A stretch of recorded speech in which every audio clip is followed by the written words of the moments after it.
আমাদের রাজ্যের পালা বদলের পর বুঝতে পারা যাচ্ছে যে বিগত সরকারের যে রাজনৈতিক দল ছিল সেই রাজনৈতিক দলের নেতারা মানুষের জন্য কত চিন্তা করতেন।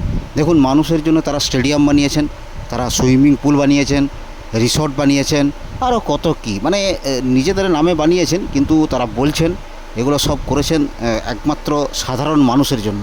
সত্যি আমি এই চিত্র দেখে খুবই আনন্দিত। কিন্তু আমাদের এই বাঁকুড়া জেলায় দেখুন, আমি ব্যক্তিগতভাবে বাঁকুড়া জেলার প্রাণকেন্দ্র যেখানে সে মাচানতলা, সেখানে প্রচুর মানুষ আসেন প্রতিদিন, যা কোর্টে আসেন, পোস্ট অফিসে আসেন, সমবায়ে আসেন, আরও বিভিন্ন রকম কাজে ব্যাংকে আসেন। তো এই জায়গাটাতে প্রচণ্ড গরম থাকার কারণে আমি চেষ্টা করেছিলাম এখানে একটা ঠান্ডা জলের পানীয় জলের আধার বানাতে। তো সেই জন্য আমরা স্থানীয় পৌরসভাকে একটা দরখাস্ত করেছিলাম জাস্ট বোরিংটা করে দেওয়ার জন্য, বোরিং এবং সাবমার্সিবল পাম্প আর পাইপ লাইনটা করে দেওয়ার জন্য।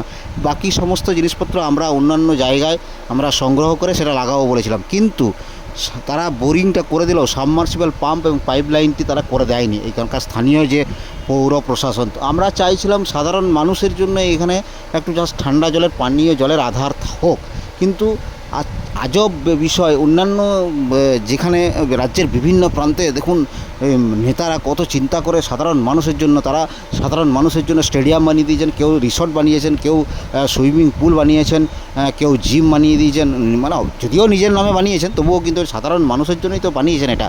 তো এই আমাদের কিন্তু বাঁকুড়া জেলাতে কিন্তু নেতারা কিন্তু অতটা জনদরদি নয়, কারণ এই একটা বাঁকুড়া জেলার যে প্রাণকেন্দ্র মাচানতলার মোড়ে এখানে একটা ঠান্ডা পানীয় জলের আধার বানানোর আমি আপ্রাণ চেষ্টা করা সত্ত্বেও এখানকার স্থানীয় যে পৌর প্রশাসন আমাকে কোনো সাহায্য করেনি, শুধুমাত্র বোরিংটি করে দেওয়া বাদ দিয়ে আজ 1 বছর ধরে সেই বোরিংটি ওখানে বোরিং হয়ে পড়ে আছে।